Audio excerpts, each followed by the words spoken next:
एक गरीब लड़का जिसे चौराहे पर भगा दिया गया था, उसने एक गर्भवती महिला को मरने से बचाया।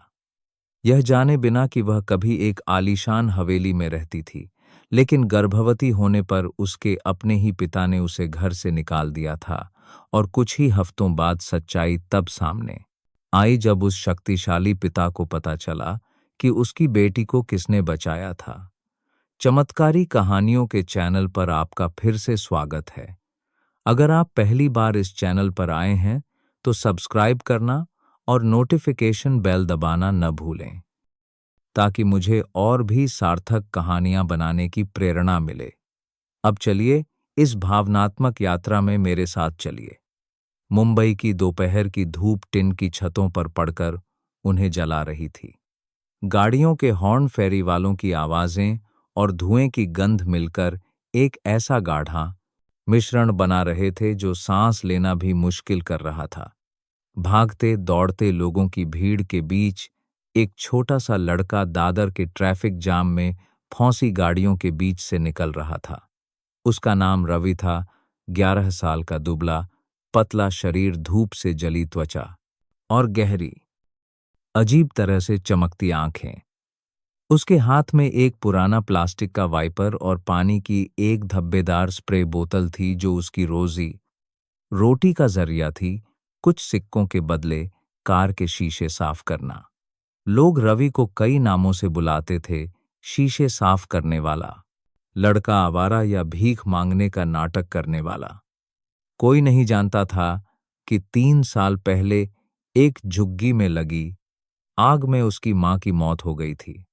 और जब रवि सिर्फ 6 साल का था, तब उसके पिता उसे छोड़कर चले गए थे। उसने अपने लिए एक छोटी सी दुनिया बना ली थी। एक पुल के नीचे एक अस्थायी कोना, एक फटी हुई चटाई, टिन के डिब्बे रखने के लिए एक बोरी और एक धुंधला सा सपना, बस कल के खाने के लिए पैसे जमा करना। हर सुबह रवि सूरज निकलने से पहले ही उठ जाता था। वह एक वीरान चौल से चौराहे तक पैदल जाता, अपनी जानी पहचानी जगह चुनता। ठीक उस बिजली के खंभे के पास जिस पर लाल रंग का निशान था। वह जानता था कि वहां गाड़ियां ज्यादा देर रुकती हैं और ग्राहक मिलना आसान होता है। रवि का एक सामान्य दिन परिचित वाक्यों से शुरू होता था। भैया शीशा साफ कर दूं? दीदी कुछ चिल्लर दे दो, बहुत कर ग्राहक मिलना, भूख लगी है। ज्यादातर जवाब एक ठंडा सा हाथ हिलाना या इससे भी बदतर एक भद्दी गाली होती थी। लेकिन रवि को गुस्सा नहीं आता था। उसे आदत हो गई थी। उसने सीख लिया था कि जिंदा रहने के लिए तब भी मुस्कुराना पड़ता है जब लोग तुमसे नफरत करें। कभी कभी कोई दयालु व्यक्ति रुकता और उसके हाथ में 10 का नोट थमा देता। रवि खुशी से सिर झुकाकर बार बार धन्यवाद कहता। वह कभी धन्यवाद कहना नहीं भूलता था। यह अकेली चीज थी जो उसकी मां ने उसे सिखाई थी और जो इतने सालों बाद भी उसे याद थी।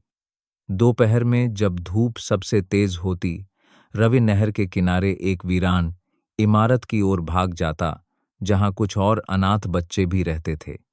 वह एक आधा अधूरा बना हुआ कंक्रीट का ढांचा था, जिसके लोहे के दरवाजों पर जंग लगा था और दीवारों पर भद्दे चित्र बने थे। लेकिन रवि के लिए वही घर था।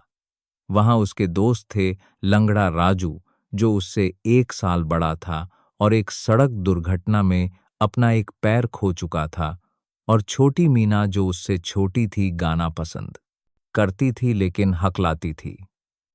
तीनों एक दूसरे के सहारे जीते थे। एक रोटी, एक कोल्ड ड्रिंक और अधूरी नींदें बांटते थे। रवि सबसे कम बोलता था। उसे टिन की छत में बने छेद से आसमान को देखने की आदत थी।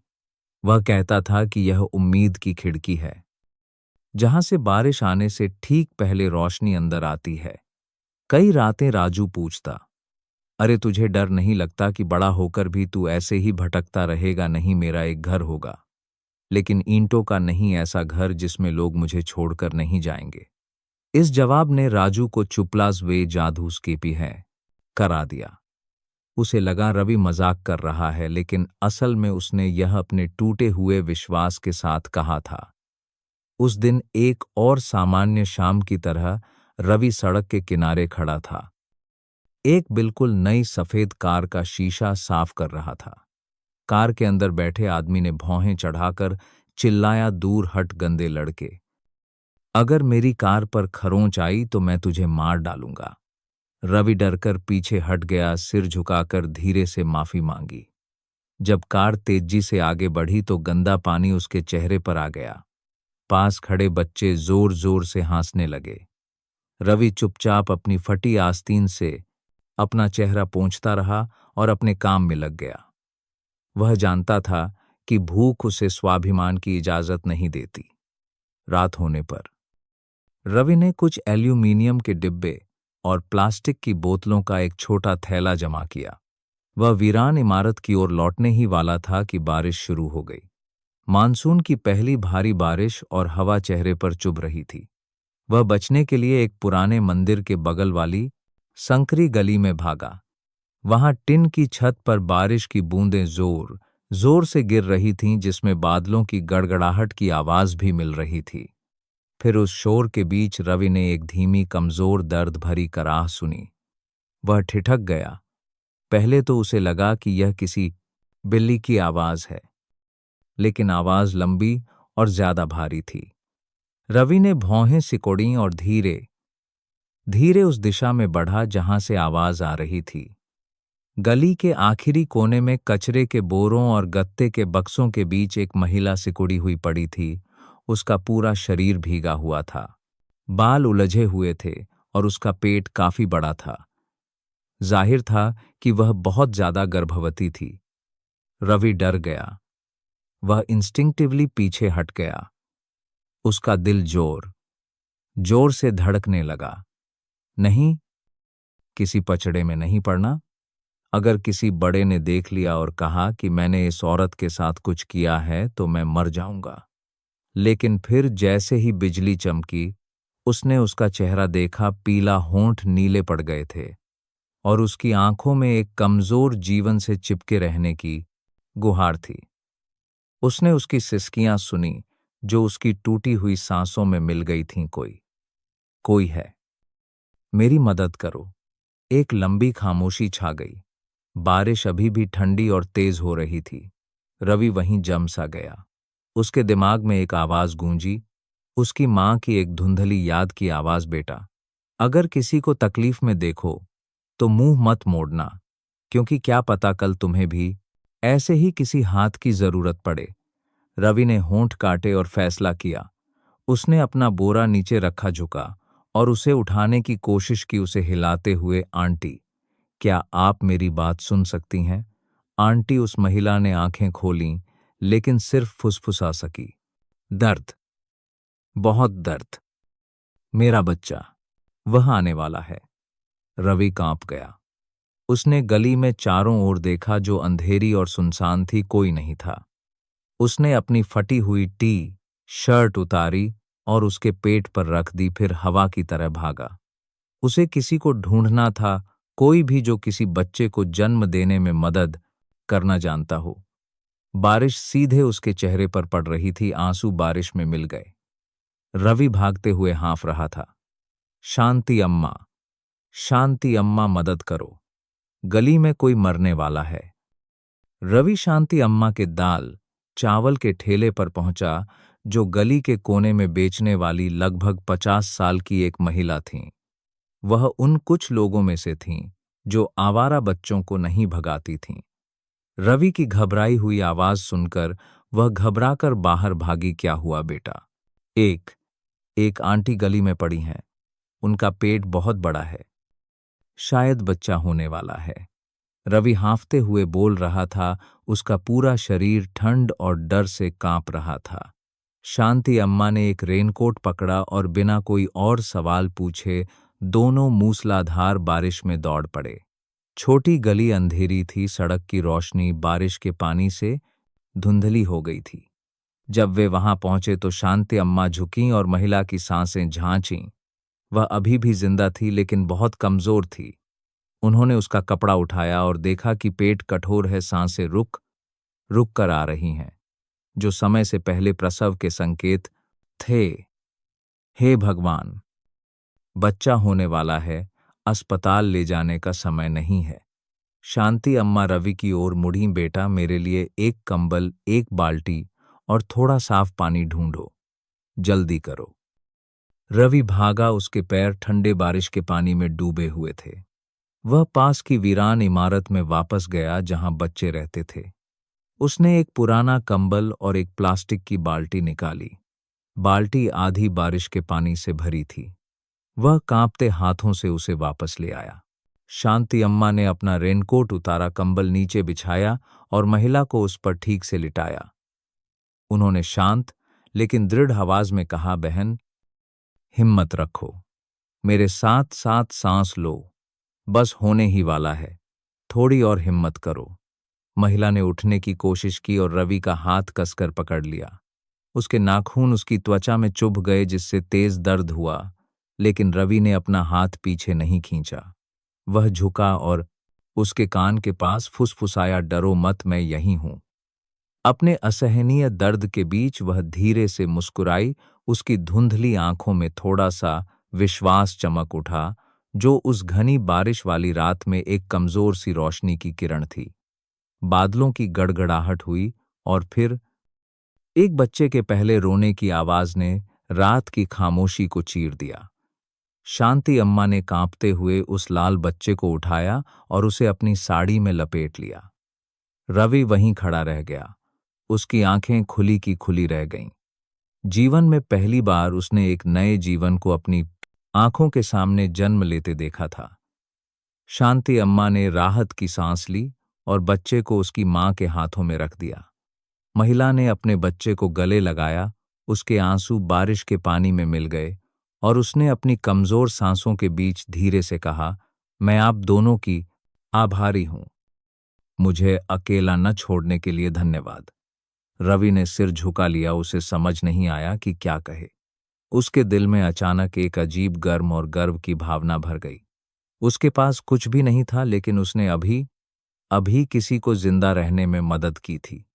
जब बारिश रुकी तो शांति अम्मा ने रवि से कहा, रवि, हमें इस माँ और बच्चे के लिए कोई सूखी जगह ढूंढनी होगी। मेरा घर छोटा और सीलन भरा है, वहां उन्हें रखना ठीक नहीं होगा। रवि ने एक पल सोचा और फिर धीरे से कहा, जहां हम लोग रहते हैं वहां एक खाली कमरा है, बस थोड़ी सफाई करनी होगी। और इस तरह आधी रात को रवि और शांति अम्मा उस महिला और उसके नवजात बच्चे को नहर के किनारे उस वीरान इमारत में ले गए। उन्होंने एक चटाई बिछाई, ईंटों को बिस्तर की तरह इस्तेमाल किया और एक छोटी सी मोमबत्ती जलाई। कमरा सीलन की गंध से भरा था, लेकिन जब बच्चा अपनी मां की गोद में हिला तो मोमबत्ती की रोशनी रवि के चेहरे पर पड़ी, जिससे वह अपनी उम्र से कहीं ज्यादा बड़ा लग रहा था। शांति अम्मा ने उसे देखा और धीरे से कहा, तुमने बहुत अच्छा काम किया बेटा, हर कोई ऐसा करने की हिम्मत नहीं करता। रवि बस मुस्कुरा दिया, एक भोली सी मुस्कान। उसे नहीं लगा कि उसने कोई महान काम किया है। उसने सिर्फ वही किया जो उसकी मां ने उसे सिखाया था, कभी किसी दुखी को पीछे मत छोड़ना। बाहर बारिश पूरी तरह से रुक गई थी। टिन की छत से पानी की बूंदें टपक रही थीं, जो नवजात बच्चे की धीमी सांसों के साथ मिल रही थीं। उस टूटे फूटे घर के बीच तीन अजनबी एक दूसरे के बगल में बैठे थे। एक दूसरे को थोड़ी सी गर्माहट दे रहे थे। कोई नहीं जानता था कि वह पल उनकी जिंदगी हमेशा के लिए बदल देगा। जैसे ही सुबह हुई, काली नहर पर हल्का कोहरा छाया हुआ था। दूर से मुर्गों की बांग और सुबह की फेरी वालों की आवाजें आ रही थीं। रवि सबसे कोहरा छाया हुआ था, पहले जागा। वह गहरी नींद नहीं सो सका था। जब भी वह आंखें बंद करता, उसे बच्चे की कमजोर रोने की आवाज सुनाई देती और वह चौंक कर उठ जाता। शांति अम्मा वीरान घर के कोने में चूल्हा जला रही थीं, धुआं पतली परतों में उठ रहा था। वह महिला प्रिया सो रही थी। उसका चेहरा पीला था, लेकिन उसकी आंखों में अब डर कम था। बच्चा उसकी गोद में था, छोटा सा लाल त्वचा, और सांसें इतनी कमजोर थीं कि सुनने के लिए पास जाना पड़ता था। रवि चुपचाप खड़ा देखता रहा। उसे समझ नहीं आया कि उसका दिल इतना शांत क्यों महसूस कर रहा था। इतने सालों से उसकी जिंदगी सिर्फ भागने चुनने और बेचने की थी। पहली बार कोई उसके पास था जो उसे तिरस्कार से नहीं बल्कि कृतज्ञता भरी आवाज से बुला रहा था। शांति अम्मा एक कटोरी गर्म दलिया लेकर आईं और प्रिया के सामने रख दिया। थोड़ा खा लो बहन, बच्चे को दूध पिलाने के लिए ताकत मिलेगी। कल रात तुम्हारा बहुत खून बह गया। प्रिया ने धीरे से सिर हिलाया, चम्मच पकड़ा, लेकिन उसके हाथ कांप रहे थे। प्रिया की घबराहट देखकर रवि ने कटोरी ले ली और उसे अपने हाथों से खिलाने लगा। प्रिया एक पल के लिए चौंक गई। एक सड़क का बच्चा उसकी देखभाल एक रिश्तेदार की तरह कर रहा था। तुम्हारा नाम क्या है? प्रिया ने धीरे से पूछा। जी, मेरा नाम रवि है। तुम यहीं पास में रहते हो? जी, मैं नहर के किनारे कबाड़ उठाने वाले कुछ भैया दीदी के साथ रहता हूं। धन्यवाद रवि, अगर तुम और अम्मा न होते तो शायद मैं और मेरा बच्चा। प्रिया का गला भर आया और वह आगे नहीं बोल सकी। शांति अम्मा ने हाथ हिलाया। अरे क्या बात कर रही हो? इस दुनिया में किसी को मरते हुए देखकर मुंह मोड़ लें तो इंसानियत ही क्या बची। उस पल रवि को अपनी मां की याद आई। जब वह जिंदा थी तो वह अक्सर कहती थी, बेटा हम गरीब हैं लेकिन दिल से गरीब मत बनना। यह सलाह उसके दिल में बस गई थी, लेकिन आज उसे इसका पूरा मतलब समझ में आया था। नाश्ते के बाद शांति अम्मा को अपने ठेले पर जल्दी जाना था। जाने से पहले उन्होंने रवि से कहा, मैंने कोने में थोड़ा चावल और दूध रखा है, मैं दोपहर में वापस आऊंगी। तुम माँ और बच्चे का ध्यान रखना, समझे? रवि ने एक बड़े की तरह गंभीरता से सिर हिलाया। दिन धीरे धीरे बीत रहा था। रवि ने मौके का फायदा उठाकर चौराहे पर काम करने चला गया ताकि दवा के लिए कुछ और पैसे कमा सके। बीच में वह एक दवा की दुकान पर गया और सेल्स गर्ल से कुछ खून रोकने वाली गोलियां और कुछ पट्टियां सस्ते में देने की गुहार लगाई।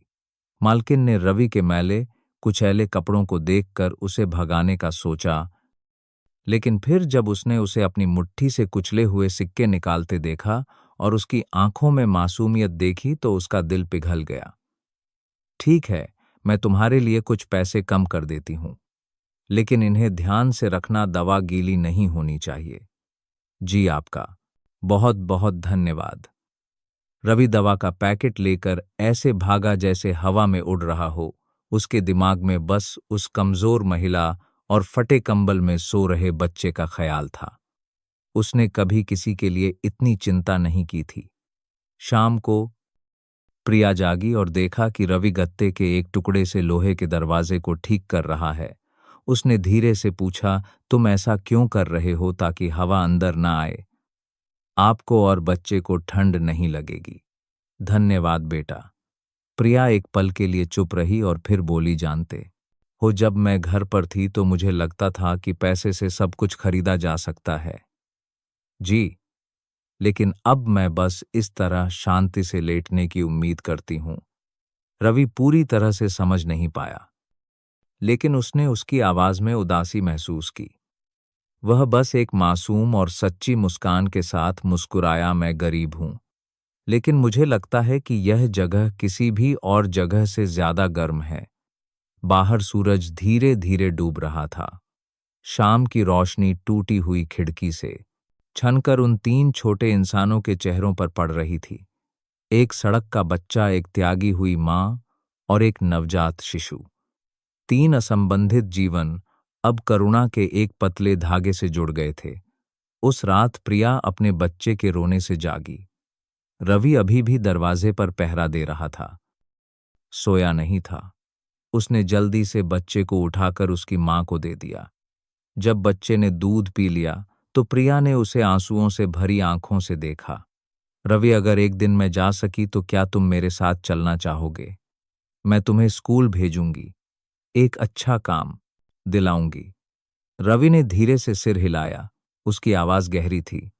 आप बच्चे का ध्यान रखिए। मुझे यहाँ रहने की आदत है, और वैसे भी कल किसने देखा है।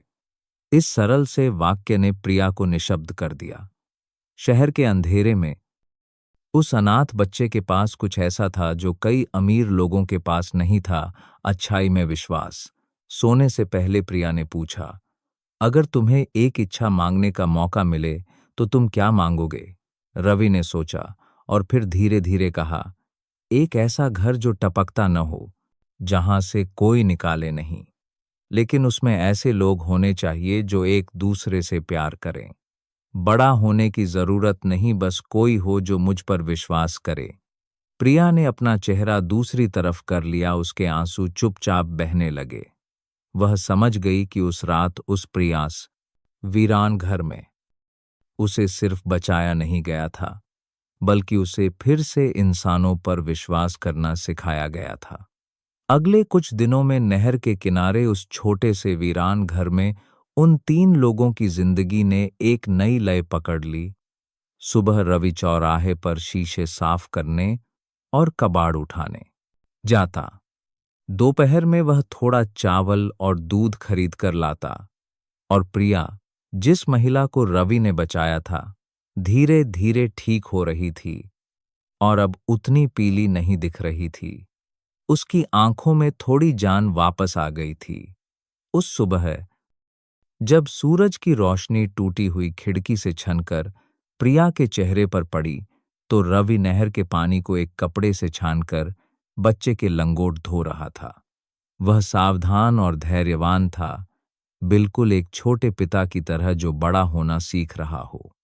प्रिया ने यह देखा और उसका गला भर आया। रवि, क्या तुम कभी स्कूल गए हो? रवि ने सिर हिलाया, उसके हाथ अभी भी धोने में लगे थे। नहीं आंटी, मैं सिर्फ पैसे गिनना जानता हूं और कुछ अक्षर जो शांति अम्मा ने सिखाए हैं, लेकिन मुझे बाजार में फेंके गए अखबार पढ़ना पसंद है। उनमें बहुत अच्छे शब्द होते हैं। प्रिया धीरे से मुस्कुराई, फिर अपने शांति से सो रहे बच्चे को देखा। उसने धीरे से अपने सीने पर हाथ रखा और एक लंबी सांस ली। अगर अगला जन्म होता है तो मैं चाहती हूं कि मेरा बच्चा तुम्हारी तरह मासूम हो। इस बात ने रवि को ऊपर देखने पर मजबूर कर दिया। उसने उसकी आंखों में एक गहरी उदासी देखी, उस व्यक्ति की उदासी जिसने सब कुछ पाकर खो दिया हो। शाम को हवा चलने लगी। शांति अम्मा एक बर्तन में गर्म दलिया और कुछ खाना लेकर आईं। वह प्रिया के पास बैठीं और धीरे से पूछा, प्रिया बहन, मुझे लगता है कि तुम पढ़ी लिखी हो। तुम्हारा बात करने का तरीका बहुत नरम है, इस गरीब बस्ती की नहीं लगती। तुम यहां कैसे पहुंच गईं? प्रिया लंबे समय तक चुप रही और फिर उदासी से मुस्कुराई, एक बच्चे की वजह से और एक पिता की वजह से। इस जवाब ने शांति अम्मा और रवि दोनों को हैरान कर दिया। एक पल की खामोशी के बाद प्रिया ने एक सपाट आवाज में बताना शुरू किया, लेकिन हर शब्द दिल को चीर रहा था। मैं दक्षिण मुंबई के एक अमीर परिवार में पैदा हुई थी। मेरे पिता विक्रम सिंह एक बड़ी होटल चेन के मालिक हैं। मैं उनकी इकलौती बेटी थी, जिसे बचपन से बहुत लाड़ प्यार मिला, लेकिन वह बहुत सख्त थे। परिवार की इज्जत को हर चीज से ज्यादा महत्व देते थे। मेरी माँ जल्दी गुजर गई थीं, इसलिए वह और भी ज्यादा हुक्म चलाते थे। मुझे लगता था कि मैं जिंदगी को समझती हूं जब तक मैं रोहन से नहीं मिली, जो एक कंस्ट्रक्शन इंजीनियर था। सीधा सादा गरीब, लेकिन सच्चा। हमने एक दूसरे से प्यार किया और छिपकर शादी करने का फैसला किया। जब उन्हें पता चला कि मैं गर्भवती हूं तो वह आग बबूला हो गए। कहा कि मैंने खानदान का नाम मिट्टी में मिला दिया। उन्होंने मुझे उसी रात घर से निकाल दिया। प्रिया का गला भर आया। शांति अम्मा ने एक लंबी सांस ली और उसके कंधे पर हाथ रखा। हे भगवान, अमीर लोगों के दिल इतने ठंडे होते हैं। प्रिया ने सिर हिलाया, उसके आंसू बहने लगे। मैं अपने पति को ढूंढने गई तो पता चला कि एक कंस्ट्रक्शन साइट गिरने से उनकी मौत हो गई। मैं टूट गई। मेरे पास कोई नहीं था, जाने के लिए कोई जगह नहीं थी। मैं भटकती रही और फिर थक कर चूर हो गई। जब मुझे लगा कि मैं मर जाऊंगी, तब मैं रवि से मिली। रवि ने यह सुना और उसके हाथ में पकड़ा हुआ कपड़ा कस गया। उसने उसे एक अवर्णनीय नज़र से देखा जिसमें दया और प्रशंसा दोनों थी। आप दुखी मत होइए। लोगों ने आपको छोड़ दिया, लेकिन भगवान ने आपको नहीं छोड़ा। भगवान ने मुझे आपकी मदद के लिए भेजा। प्रिया आंसुओं के बीच मुस्कुराई, झुकी और लड़के के सिर पर हाथ फेरा। हाँ, सही कहा। तुम मेरे और मेरे बच्चे के तारणहार हो। यह सरल लेकिन सच्चा वाक्य था जिसने माहौल को रोक दिया। बाहर हवा सरसरा रही थी। पानी नहर के किनारे से धीरे धीरे टकरा रहा था और उस अंधेरे घर में मोमबत्ती की टिमटिमाती रोशनी 3 चेहरों पर पड़ रही थी, जैसे एक छोटा सा परिवार जिसे प्यार से जोड़ा गया हो। उस रात जब शांति अम्मा चली गईं, प्रिया लेटी हुई अपने सो रहे बच्चे को देख रही थी। उसने फुसफुसाया, रवि, तुम इस बच्चे का नाम रखोगे? वह चौंक गया। मैं, लेकिन मुझे कोई अच्छा नाम नहीं पता। जो भी नाम तुम्हें पसंद आएगा उसकी मां को भी पसंद आएगा। रवि ने एक पल सोचा और फिर धीरे से कहा, आशा, क्योंकि मुझे लगता है कि वह आपके लिए उम्मीद बनकर आई है। प्रिया मुस्कुराई, उसकी आंखें पहले से कहीं ज्यादा कोमल थीं। आशा, हाँ, ये बहुत सुंदर नाम है। उस रात प्रिया सामान्य से ज्यादा देर तक जागी रही। उसके दिमाग में अतीत की तस्वीरें घूम रही थीं। रोशनी से जगमगाती हवेली, पिता की डांट, और वह खुद बारिश की रात में गेट के बाहर खड़ी थी। उसे उनकी ठंडी आंखें याद आईं और वह समझ गई कि उस आदमी को यह बिल्कुल भी पता नहीं था कि जिस सड़क के बच्चे को वह तुच्छ समझता था, उसी ने उसकी बेटी की जान बचाई थी। बाहर रवि एक बोरी में लिपटा हुआ गहरी नींद में सो रहा था। उसके होंठों पर अभी भी एक मुस्कान थी। वह नहीं जानता था कि शहर के कुछ शक्तिशाली लोग एक लापता महिला की तलाश कर रहे थे, एक प्रतिष्ठित परिवार की गर्भवती लड़की की, और यह कि भाग्य का धागा धीरे धीरे कस रहा था, उन्हें एक ही चौराहे पर ला रहा था जहां सच्चाई और न्याय टकराएंगे। मां चांदनी की धुंधली रोशनी में प्रिया ने अपने छोटे बच्चे से धीरे से कहा, बेटा, अगर एक दिन तुम्हारे नाना हमें ढूंढ लेते हैं तो मुझे नहीं पता कि मुझे खुश होना चाहिए या डरना चाहिए, लेकिन मैं रवि को नहीं छोड़ूंगी, क्योंकि कभी कभी असली परिवार खून के रिश्ते से नहीं बल्कि उन लोगों से बनता है जो तब हाथ थामने को तैयार होते हैं जब आप निराशा के सबसे गहरे गर्त में होते हैं। उसने धीरे से बच्चे के माथे को चूमा। चांदनी उसके गले में चांदी की चेन पर लटकी एक फीकी सोने की अंगूठी पर पड़ी। अंगूठी पर वर्सेस अक्षर खुदे हुए थे, जो उसके क्रूर पिता का एकमात्र अवशेष था, और साथ ही उस भयानक उलटफेर का पहला सुराग भी था जो आने वाला था। एक सुबह जब हवा में ठंडक थी और टूटी हुई दीवारों की दरारों से ठंडी हवा आ रही थी, रवि प्रिया के लिए दलिया पकाने के लिए आग जला रहा था।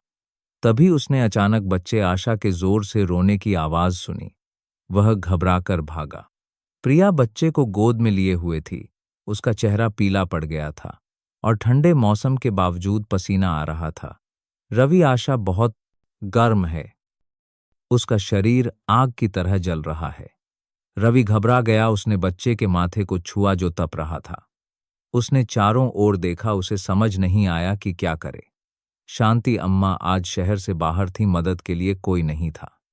बिना ज्यादा सोचे रवि ने बच्चे को एक कंबल में लपेटा और प्रिया को उठने में मदद की। आंटी, हमें अस्पताल जाना होगा। मुझे एक जगह पता है जहां वे मुफ्त में इलाज करते हैं, लेकिन मेरे पास कोई कागजात नहीं है। कोई बात नहीं आंटी, चलिए, मैं बात करूंगा। वह प्रिया को सड़क पर ले गया।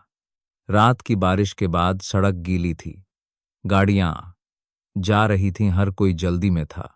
एक फटे कपड़ों वाला लड़का एक कमजोर महिला को सहारा देते हुए, जो एक बच्चे को गोद में लिए हुए थी, भीड़ में खो गया।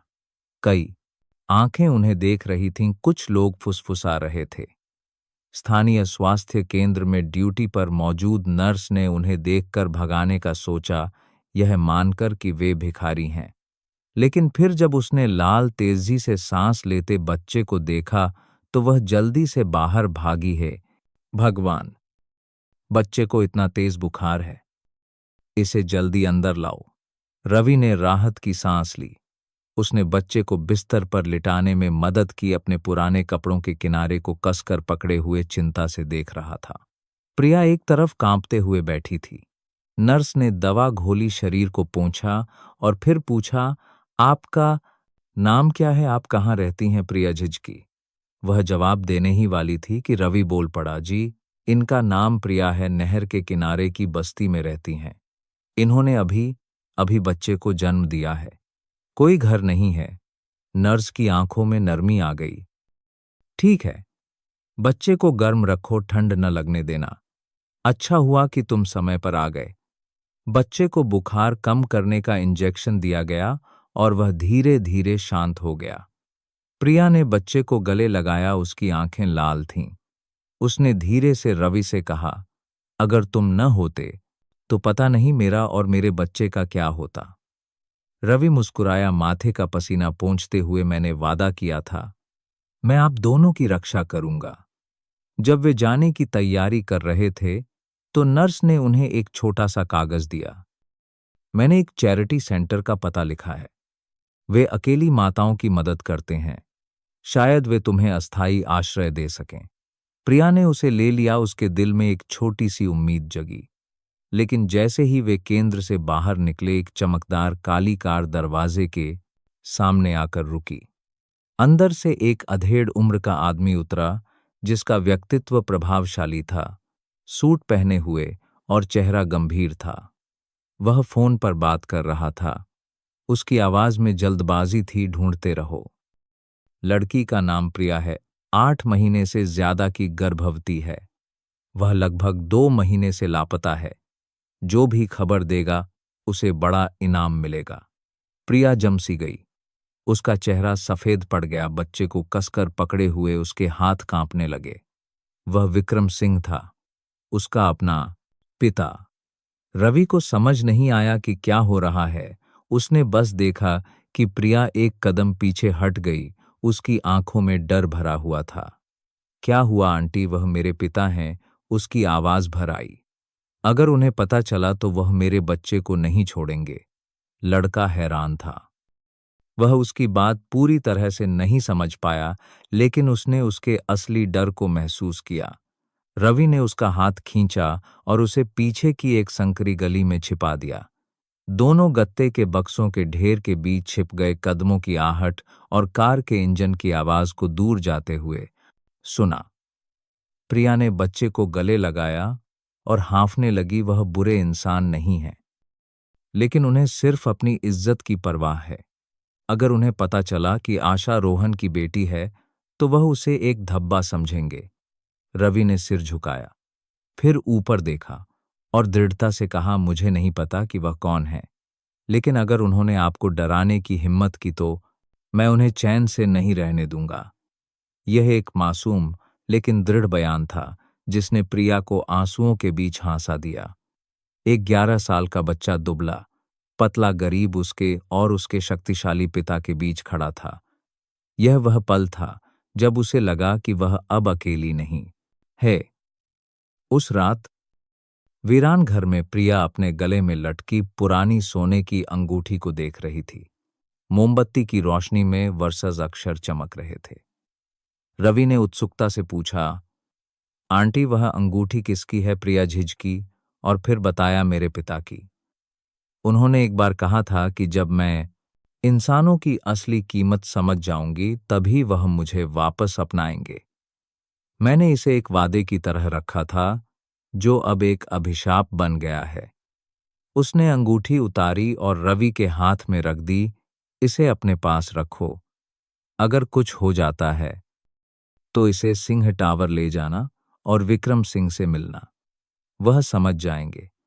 रवि ने अंगूठी को देखा। उसकी पीली चमक उसकी धूल भरी त्वचा पर पड़ रही थी। उसे समझ नहीं आया क्यों। लेकिन उसके दिल में एक अजीब सा एहसास हुआ, जैसे वह एक ऐसा रहस्य पकड़े हुए हो जो भाग्य बदल सकता है।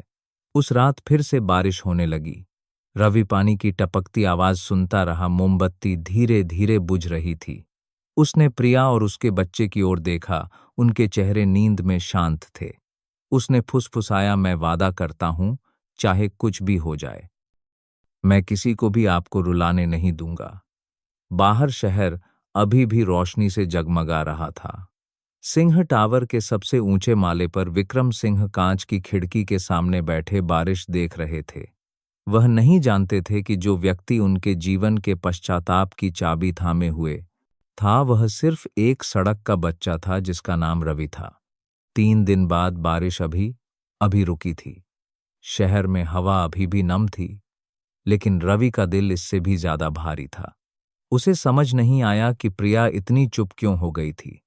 वह अब पहले की तरह मुस्कुराती नहीं थी, न ही कहानियां सुनाती थी या हर रात आशा को लोरी सुनाती थी। वह लंबे समय तक बाहर नहर की ओर देखती रहती, अपने गले में उस चांदी की चेन को सहलाती जहां कभी सोने की अंगूठी लटकी रहती थी। रवि बहुत चिंतित था। उसे डर था कि वह उसे छोड़कर चली जाएगी। हर बार जब वह काम के लिए चौराहे पर जाता तो वह जल्दी लौट आता, सिर्फ यह सुनिश्चित करने के लिए कि माँ और बच्चा अभी भी वहीं हैं। एक दोपहर जब वह अभी अभी अंदर आया था, प्रिया ने धीरे से कहा, रवि, मुझे लगता है कि अब जाने का समय आ गया है। वह चौंक गया। कहा, आंटी, यहां मैं हूं। शांति अम्मा है। आप सुरक्षित हैं। प्रिया ने धीरे से सिर हिलाया। नहीं बेटा, वह मुझे ढूंढ रहे हैं। मेरे पिता ने हर जगह अपने आदमी लगा रखे हैं। अगर वे यहां तक पहुंच गए तो तुम मुसीबत में पड़ जाओगे। मैं नहीं चाहती कि तुम बड़ों के मामलों में फांसो। रवि चुप रहा।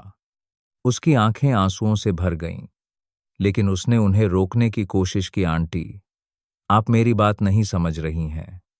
आप और आशा ही मेरा एकमात्र परिवार हैं। अगर आप चली गईं तो मैं कैसे जीऊंगा? प्रिया का गला भर आया।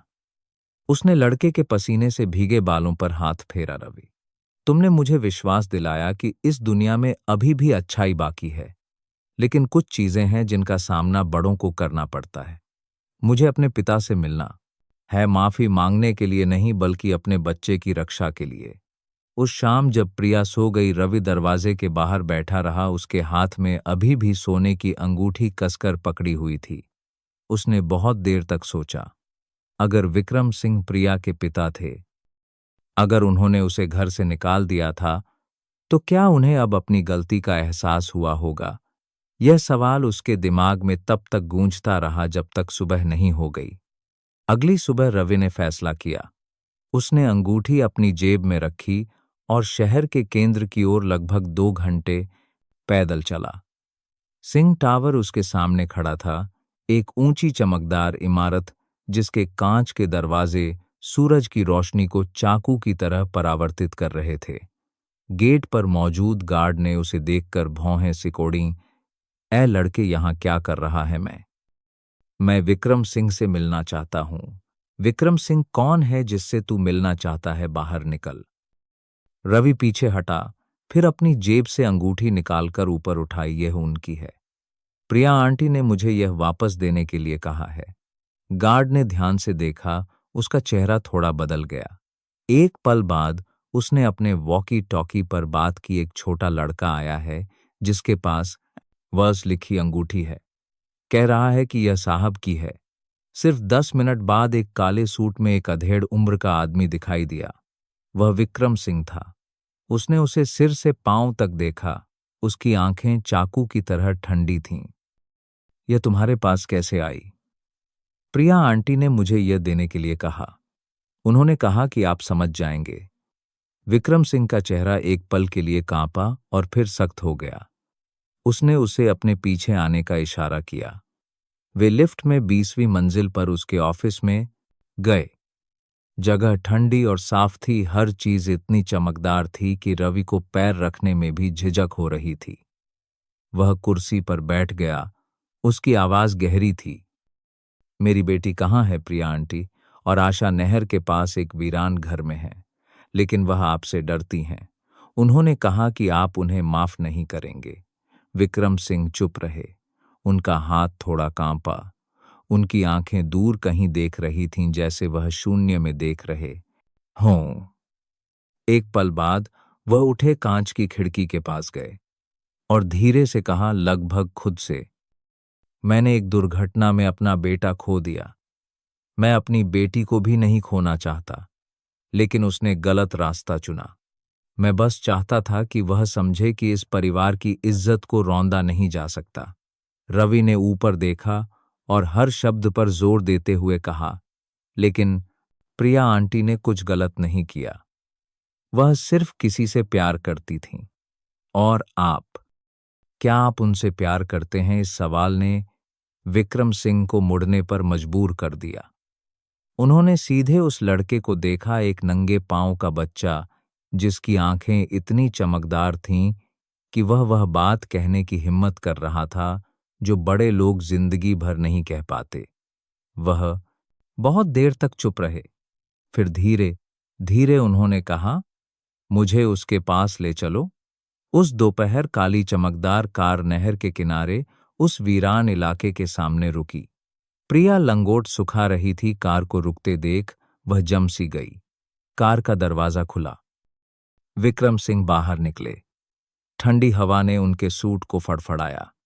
पिता और बेटी ने एक दूसरे को देखा, कोई कुछ नहीं बोला। आशा रो पड़ी। उसकी कमजोर रोने की आवाज खामोशी में गूंज उठी। प्रिया ने बच्चे को गोद में लिया। उसके आंसू बह निकले। पिताजी, मुझे माफ कर दीजिए। विक्रम सिंह ने कोई जवाब नहीं दिया। वह बस आगे बढ़े और बच्चे के माथे को धीरे से छुआ। उनकी आंखें अचानक नरम हो गईं। उनकी आवाज कांप रही थी, बिल्कुल अपनी मां जैसी दिखती है। किसी ने कुछ और नहीं कहा। सारे आरोप, पश्चाताप और प्यार उस एक पल में घुल गए। रवि खड़ा देख रहा था। उसका दिल उलझन में था। वह समझ गया कि शायद उसे अब जाना होगा। विक्रम सिंह उसकी ओर मुड़े। उनकी आवाज खुरदरी थी, तुमने मेरी बेटी को बचाया जी। क्यों? क्योंकि उसे मदद की जरूरत थी। मेरी मां ने सिखाया था कि किसी को तकलीफ में देखो तो मुंह मत मोड़ना। विक्रम सिंह ने धीरे से सिर हिलाया। उनकी आंखों में कुछ अजीब सा चमक रहा था। शायद वह विश्वास था जिसे वह खो चुके थे। शाम को उन्होंने प्रिया और बच्चे को देखभाल के लिए अस्पताल ले जाने की पेशकश की। प्रिया झिझकी रवि की ओर देखते हुए, तुम मेरे साथ चलोगे है ना? रवि ने सिर हिलाया, एक उदास मुस्कान के साथ, नहीं, मुझे यहां रहने की आदत है। आप और आशा जाइए। अब पिताजी आपके साथ हैं, आप ठीक रहेंगी। प्रिया ने उसे कसकर गले लगा लिया। उसके आंसू उसकी फटी आस्तीन पर गिरकर उसे गीला कर रहे थे। तुम मेरी जिंदगी में हुई सबसे अच्छी चीज हो रवि। कार चली गई। लड़के को नहर के किनारे अकेला छोड़ गई।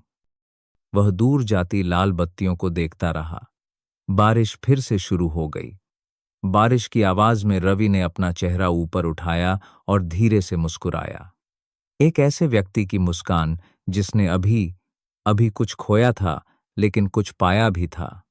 दक्षिण मुंबई की वह हवेली उस रात रोशनी से जगमगा रही थी। विक्रम सिंह लिविंग रूम में स्थिर बैठे थे। उनके सामने प्रिया आशा को गोद में लिए हुए थी। आसपास सब कुछ पहले जैसा था, आलीशान, ठंडा और दूर। बस फर्क यह था कि अब वह 15 साल पहले वाली घमंडी राजकुमारी नहीं थी। प्रिया ने चारों ओर देखा। सारी पुरानी यादें ताजा हो गईं। चमचमाती लकड़ी की सीढ़ियां, दीवार पर मां की तस्वीर, इत्र की हल्की महक। लेकिन शांति के बजाय उसके दिल में एक घुटन महसूस हो रही थी, क्योंकि यह घर जो कभी उसका आश्रय था, वही जगह थी जिसने उसे उस क्रूर बारिश की रात में सड़क पर धकेल दिया था। प्रिया, विक्रम सिंह ने खुरदरी आवाज में कहा, पिताजी को माफ कर दो प्रिया। शायद मैं गलत था, लेकिन मैं सिर्फ परिवार की इज्जत बचाना चाहता था। प्रिया फीकी हंसी हंसी। उसकी आंखें सूनी थीं। कौन सी इज्जत पिताजी? वह इज्जत जो बेटी के आंसुओं और इस मासूम बच्चे की जान की कीमत पर खरीदी गई हो। विक्रम सिंह चुप रहे। यह वाक्य उनके दिल में चाकू की तरह चुभ गया। इतने सालों तक वह हमेशा मानते थे कि वह सही थे, कि सख्ती ही प्यार है, कि कठोरता ही सुरक्षा है। लेकिन अब अपनी बेटी की गोद में अपने छोटे पोते को देखकर उन्हें समझ में आया कि कुछ चीजें ऐसी थीं जिन्हें शक्ति या पैसे से वापस नहीं खरीदा जा सकता था, और वह थी माफी। ठीक है। एक पल बाद वह उठे और धीरे से कहा, चिंता मत करो, मैं तुम दोनों का ध्यान रखूंगा। यह घर तुम्हारा है, तुम यहां रह सकती हो, मैं अब दखल नहीं दूंगा। प्रिया ने उन्हें लंबे समय तक देखा। उसकी आंखों में कृतज्ञता और दूरी दोनों थी। धन्यवाद पिताजी, लेकिन मुझे यकीन नहीं है कि मैं अब इस जगह की हूं। उसने आशा को पालने में लिटाया और चुपचाप बालकनी में चली गई। बाहर शहर की रोशनी रेशम की तरह फैली हुई थी। उसे कहीं दूर एक दुबले पतले लड़के की परछाई दिखी जो डिब्बे उठा रहा था। लोगों के समुद्र में एक छोटे से बिंदु की तरह उसका दिल दुखने लगा। उसका पतले लड़के की परछाई दिखी। रात प्रिया सो नहीं सकी। बच्चे के रोने की आवाज ने उसे वीरान घर में उन ठंडी रातों की याद दिला दी जहां रवि ने बच्चे को अपनी सांसों से गर्म रखा था। वह उठी, दराज खोली, कुछ पैसे निकाले और उन्हें ध्यान से लपेट लिया। वह उस लड़के को फिर से ढूंढना चाहती थी, कम से कम एक आखिरी बार धन्यवाद कहने के लिए। अगली सुबह प्रिया ड्राइवर के साथ पुरानी नहर के इलाके में गई। सब कुछ वैसा ही था। कीचड़ भरी कच्ची सड़क, कचरे की नम गंध, कुछ बच्चे चप्पल सिल रहे थे। प्रिया ने पूछा, लेकिन कोई नहीं जानता था कि रवि कहाँ है। किसी ने कहा वह चला गया। सुना है कि उसे इस इलाके से निकाल दिया गया क्योंकि जमीन के मालिक एक अपार्टमेंट बनाने के लिए जगह साफ कर रहे थे। प्रिया जम सी गई। उसने नई बनी इमारतों की कतार की ओर देखा। उसका दिल एक खोने के एहसास से भर गया। वह बच्चा जिसने उसे बचाया था अब ऐसे गायब हो गया था जैसे वह कभी था ही नहीं। शाम को जब वह घर लौटी तो विक्रम सिंह ने उसे अपने ऑफिस में बुलाया। मेज पर एक सीलबंद लिफाफा और कुछ पुराने कागज रखे थे। प्रिया, यह देखो, यह एक लड़के के बारे में एक फाइल है जिसका नाम रवि है, 11 साल का अनाथ, जो नहर के इलाके में रहता था। पुलिस को यह फाइल हाल की सफाई के दौरान मिली। मुझे लगता है कि यह वही है जिसका तुम जिक्र कर रही थी। प्रिया ने कांपते हाथों से लिफाफा खोला। अंदर एक पुरानी तस्वीर थी। रवि मुस्कुरा रहा था। उसके हाथ में एक प्लास्टिक की बोतल और एक लाल प्लास्टिक का वाइपर था। तस्वीर के कोने में टेढ़े मेढ़े अक्षरों में लिखा था, मेरा एक घर होगा, बस किसी को मुझ पर विश्वास करने की जरूरत है। प्रिया रो पड़ी। उसके आंसू तस्वीर पर गिर गए। उसने अपने पिता की ओर देखा। उसकी आवाज भर आई, पिताजी, मैं रवि को फिर से ढूंढना चाहती हूं। मैं शांति से नहीं जी सकती जब तक मुझे पता न चले कि वह कैसा है। विक्रम सिंह ने सोचते हुए सिर हिलाया, मैं लोगों को उसे ढूंढने के लिए भेजूंगा। अगर वह अभी भी इस शहर में है तो हम उसे फिर से मिलेंगे। पहली बार उन्होंने अपनी बेटी को एक अलग नजर से देखा, निराशा से नहीं, बल्कि गर्व और समझ से। वह जानते थे कि यह रवि नाम का बच्चा ही था जिसने उनकी बेटी को वह चीज सिखाई थी जो वह अपनी पूरी जिंदगी में नहीं समझ पाए थे, मानवता और क्षमा। उस रात विशाल हवेली में प्रिया अपने बच्चे को एक भर्राई हुई आवाज में लोरी सुना रही थी। हर लोरी एक पुकार की तरह थी। उम्मीद करती थी कि कोई इसे सुनेगा। शांति से सो जाओ मेरे बच्चे। वह व्यक्ति जिसने हमें बचाया वह जहां भी होगा सुरक्षित रहेगा। मुझे उम्मीद है कि कोई तुमसे प्यार कर रहा होगा। बाहर हल्की बारिश हो रही थी। शहर के एक दूसरे कोने में एक सड़क के किनारे के ढाबे की छत के नीचे एक दुबला पतला छोटा लड़का बर्तन धो रहा था। उसके गले में अभी भी खाली चांदी की चेन लटकी हुई थी जहां कभी सोने की अंगूठी हुआ करती थी। सड़क की रोशनी उसके मैले लेकिन साफ चेहरे पर पड़ रही थी। रवि ने धीरे से सिर उठाकर बारिश को देखा और मुस्कुराया, प्रिया आंटी अब सुरक्षित हैं। बस इतना ही काफी है। अगले कुछ दिनों में प्रिया लगभग घर से बाहर नहीं निकली। हर सुबह वह मेज पर रखी रवि की तस्वीर को देखती। उसका दिल एक अवर्णनीय अपराध बोध से भर जाता। बाहर विक्रम सिंह का व्यवसाय सामान्य रूप से चल रहा था, लेकिन घर के अंदर का माहौल बदल गया था। कम ठंडा, कम औपचारिक, जैसे पिता और बेटी के बीच की अदृश्य दीवार धीरे धीरे पिघल रही हो। विक्रम सिंह ने चुपचाप बदलना शुरू कर दिया। उन्होंने हवेली के बगल में एक छोटा सा कॉम्प्लेक्स बनवाया जो पड़ोस के बेघर लोगों के लिए एक आश्रय था। उन्होंने इसका नाम अपनी पोती के नाम पर आशा घर रखा, लेकिन प्रिया जानती थी कि उसके पिता के दिल की गहराइयों में वह अपनी गलती को सुधारने की कोशिश कर रहे थे, उस मानवता को वापस लाकर जिसे उन्होंने कभी खो दिया था। लेकिन प्रिया के लिए अभी भी एक घाव था जो भरा नहीं था, रवि के लिए चिंता। उसने लोगों को उसे ढूंढने के लिए कहा था, लेकिन 2 हफ्ते बीत गए और कोई खबर नहीं थी। फिर एक दोपहर जब मूसलाधार बारिश हो रही थी, विक्रम सिंह का पुराना ड्राइवर जल्दी से अंदर आया। उसके हाथ में एक पुराना अखबार था। मैडम साहब, नहीं वह लड़का रवि। लगता है कि वह भायखला बाजार के पास एक चैरिटी किचन में काम करता है। मेरे बेटे ने उसे सामान पहुंचाते समय पहचाना। प्रिया ने अखबार छीन लिया और ध्यान से देखा। एक छोटे से कोने में गरीब कामकाजी बच्चों के एक समूह की तस्वीर थी जो मुफ्त भोजन परोस रहे थे। एक छोटा दुबला पतला शरीर, वही जानी पहचानी आंखें, कोई गलती नहीं हो सकती थी। वह रवि था। बिना इंतजार किए प्रिया आशा को गोद में लेकर तुरंत कार में बैठ गई। बारिश तेज हो रही थी, लेकिन उसका दिल आश्चर्यजनक रूप से हल्का था, जैसे बारिश उसके पापों के महीनों को धो रही हो।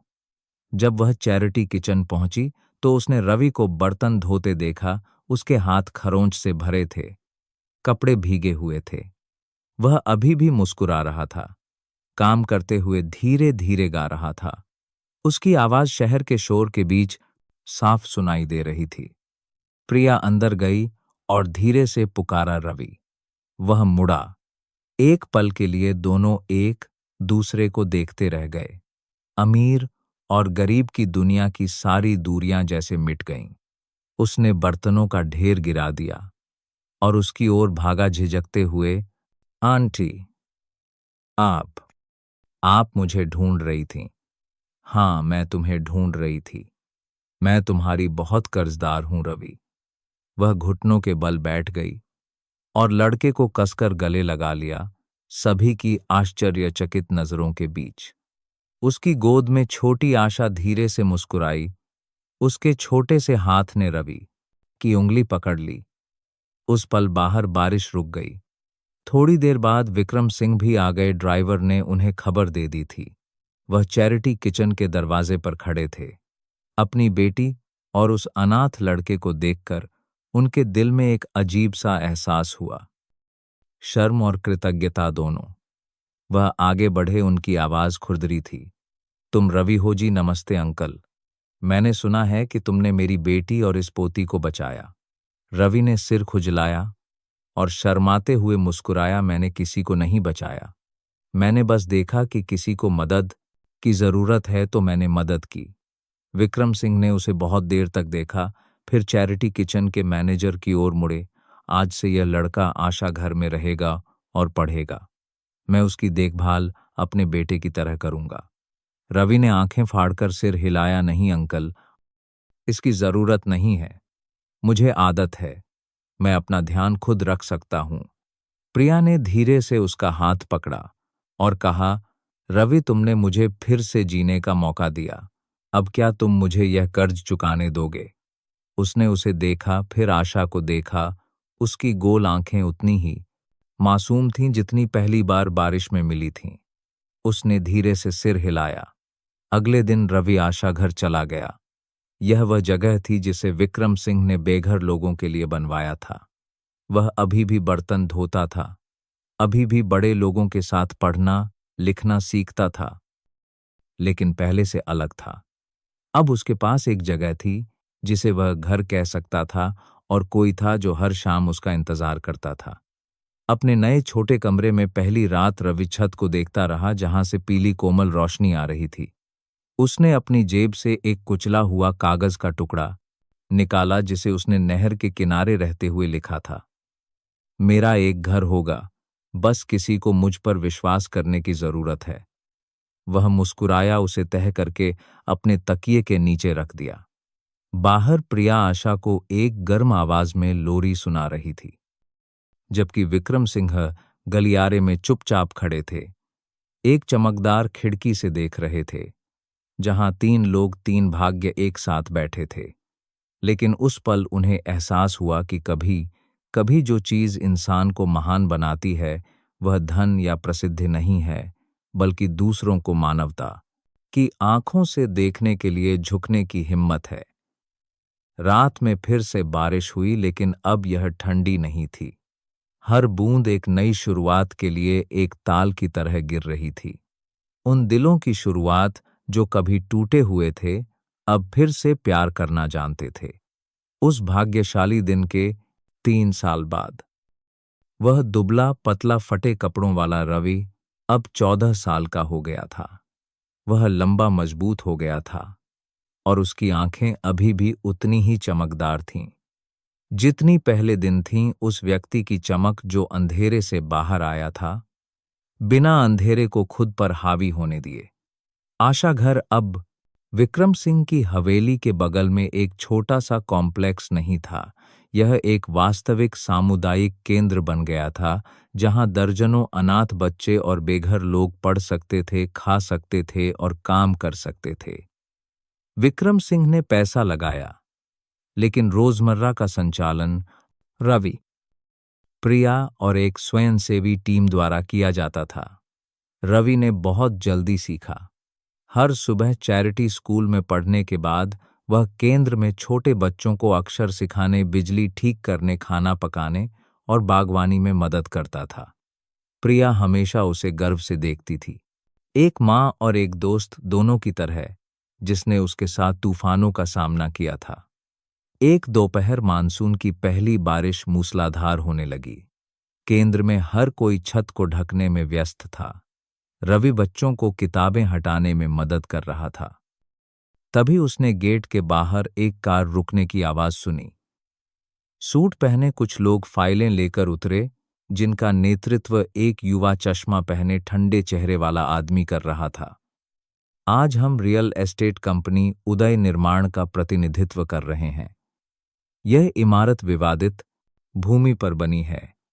कानून के अनुसार आपको इसे 30 दिनों के भीतर ध्वस्त करना होगा। पूरा केंद्र स्तब्ध रह गया। प्रिया आगे बढ़ी और शांति से पूछा, आप क्या कह रहे हैं? यह जमीन विक्रम सिंह द्वारा कानूनी रूप से दान की गई थी, जिसके पास रजिस्ट्री और प्रमाणन है। उस आदमी ने कंधे उचकाए। हाँ, लेकिन विक्रम सिंह का 6 महीने पहले निधन हो गया। कंपनी का अधिग्रहण किया जा रहा है और स्वामित्व के कागजात अभी पूरे नहीं हुए हैं। हम सिर्फ आदेशों का पालन कर रहे हैं। यह वाक्य हर किसी के दिल में चाकू की तरह चुभ गया। प्रिया जम सी गई। रवि स्तब्ध खड़ा था, उसकी आंखें खुली की खुली रह गईं, जैसे उसे विश्वास न हो।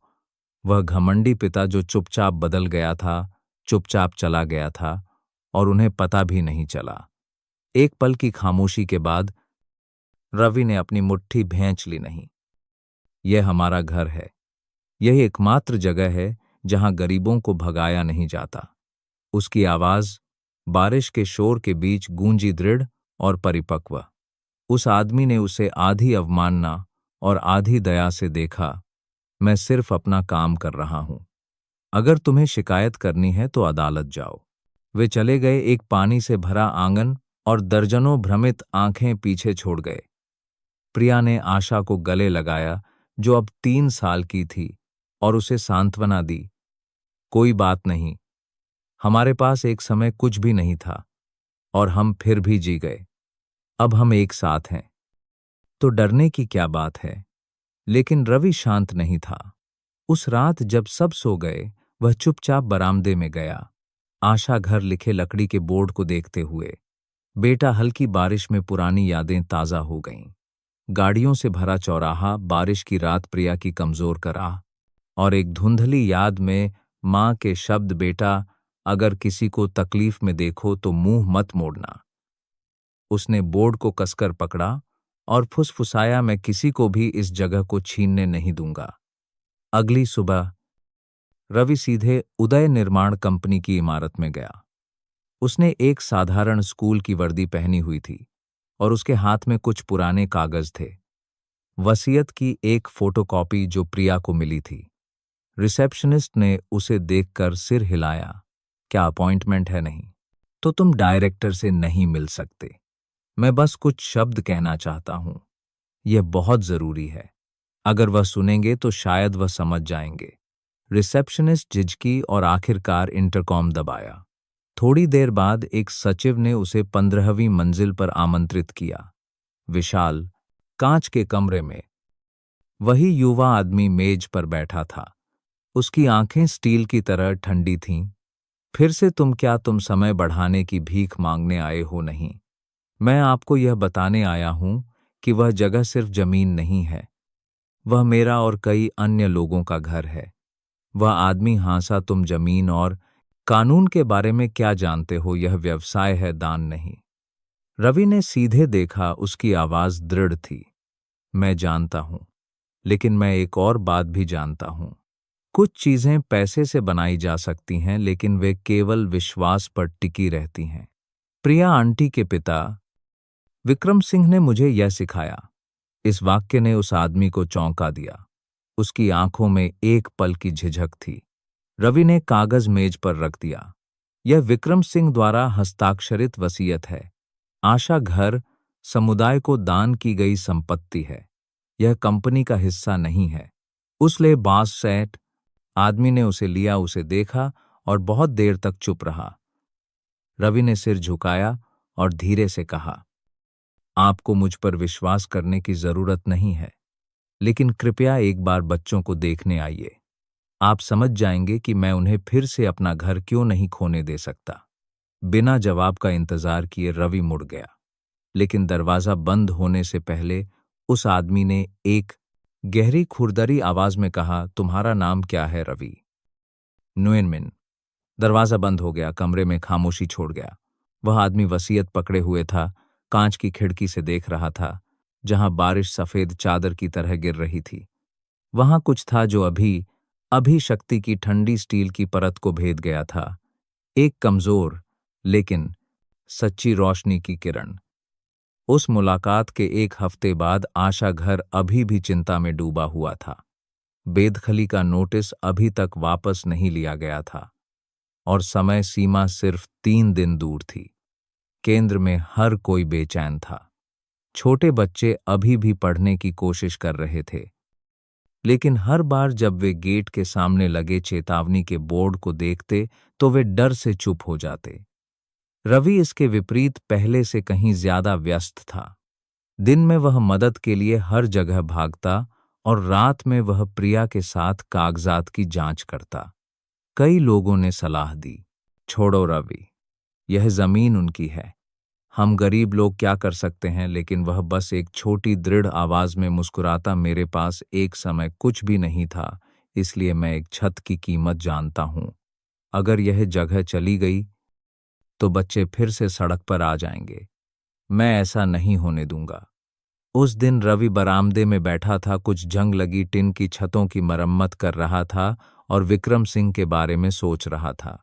वह जा चुके थे, लेकिन उनके हर शब्द अभी भी उसके दिमाग में गूंज रहे थे। बेटा, कुछ लड़ाइयां जीतने के लिए शक्ति की नहीं बल्कि हार न मानने के लिए विश्वास की जरूरत होती है। उसने होंठ भींचे और अपना काम जारी रखा। उसके दिल में अचानक एक अजीब सी ताकत भर गई, वह ताकत जो केवल उन लोगों में होती है जिन्हें किनारे पर धकेल दिया गया हो। 3 दिन बाद ठीक सोमवार की सुबह उदय निर्माण की गाड़ियां गेट के सामने रुक गईं। बेदखली टीम साथ थी, उनके हाथों में दस्तावेज थे। बच्चों के रोने और बड़ों की गुहार की आवाजें सुनाई दे रही थीं। प्रिया आशा को गोद में लिए गेट के सामने खड़ी थी और रवि सबसे छोटा सबसे आगे खड़ा था, ठीक सूट पहने लोगों की कतार के सामने। अंकल, ऐसा मत करो, यह हमारा घर है, रवि चिल्लाया। उसकी आवाज कांप रही थी, लेकिन दृढ़ थी। चश्मा पहने आदमी, जो उदय निर्माण का नया डायरेक्टर लोकेश था, नीचे उतरा। उसका चेहरा अभी भी ठंडा था, लेकिन उसकी आंखें रवि से पहली मुलाकात से अलग थीं। उसने लाउड स्पीकर उठाया, बोलने ही वाला था, लेकिन फिर चुप हो गया जब उसने उस दुबले, पतले लड़के को दर्जनों दूसरे बच्चों के सामने अपनी बाहें फैलाए देखा। प्रिया आगे बढ़ी, शांत रहने की कोशिश करते हुए। हमने भूमि उपयोग के अधिकारों के सत्यापन के लिए एक आवेदन दायर किया है, कृपया कुछ और दिन इंतजार करें। लोकेश चुपचाप चारों ओर देखता रहा। उसके पीछे के कर्मचारी पहले ही बोर्ड हटाना और जगह साफ करने की तैयारी शुरू कर चुके थे। अचानक उसने रुकने का इशारा किया। फिर उसने अपने ब्रीफकेस से एक फाइल निकाली। सत्यापन के कागजात जांच लिए गए हैं। यह विक्रम सिंह की वसीयत की एक नोटरीकृत प्रति है। यह जमीन आशा घर के अधिकार में है। सबने अपनी सांसें रोक लीं। प्रिया ने अपनी आंखों पर विश्वास नहीं किया। रवि स्तब्ध था। उसकी आवाज लड़खड़ा गई। आप क्या कह रहे हैं? मतलब आप इसे नहीं तोड़ेंगे ना? केवल नहीं तोड़ेंगे, लोकेश ने धीरे धीरे कहा, बल्कि उदय निर्माण कंपनी आधिकारिक तौर पर इस केंद्र की संरक्षक बन जाएगी। सभी रहने पढ़ने और रखरखाव के खर्चों को लंबे समय तक वित्त पोषित किया जाएगा। जयकारे गूंज उठे। छोटे बच्चे एक दूसरे को गले लगाकर रोने लगे। प्रिया का गला भर आया और रवि वहीं जम सा गया, जैसे उसे विश्वास न हो कि सपना सच हो गया है। लोकेश ने अपना चश्मा उतारा और लड़के के सामने आया।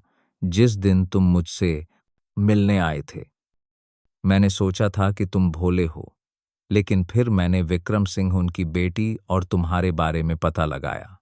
मैंने उनके नोट्स पढ़े।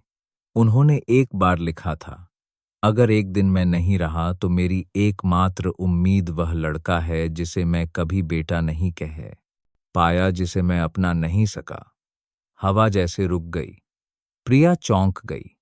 रवि हकलाया, आप क्या कह रहे हैं? लोकेश ने उसकी आंखों में गहराई से देखा। हाँ, विक्रम सिंह को तुम्हारा पुराना जन्म प्रमाण पत्र मिल गया था। तुम्हारी माँ उनके घर में काम करती थी, बीमारी से जल्दी मर गई। उन्हें बहुत देर से पता चला, लेकिन उन्होंने अपनी वसीयत में लिखा, वह लड़का रवि मेरा बेटा है, उसे एक इंसान की तरह जीने का मौका दो। बादलों की गड़गड़ाहट हुई। अचानक बारिश होने लगी, लेकिन कोई नहीं हटा। प्रिया घुटनों के बल बैठ गई, अपना चेहरा ढोंक कर सिसकने लगी। आशा ने अपना हाथ बारिश पकड़ने के लिए बढ़ाया और मासूमियत से हंसी, और रवि वहीं खड़ा रहा। बारिश के पानी में उसके आंसू मिल गए, जो उसके धूप से जले चेहरे पर बह रहे थे। उसने आसमान की ओर देखा और धीरे से फुसफुसाया, तो मेरा एक पिता था। लोकेश ने उसके कंधे पर हाथ रखा। उसकी आवाज भर आई। वह यह कहने का मौका नहीं पा सके, लेकिन तुमने जो किया उससे मुझे समझ में आया कि वह तुम पर क्यों विश्वास करते थे।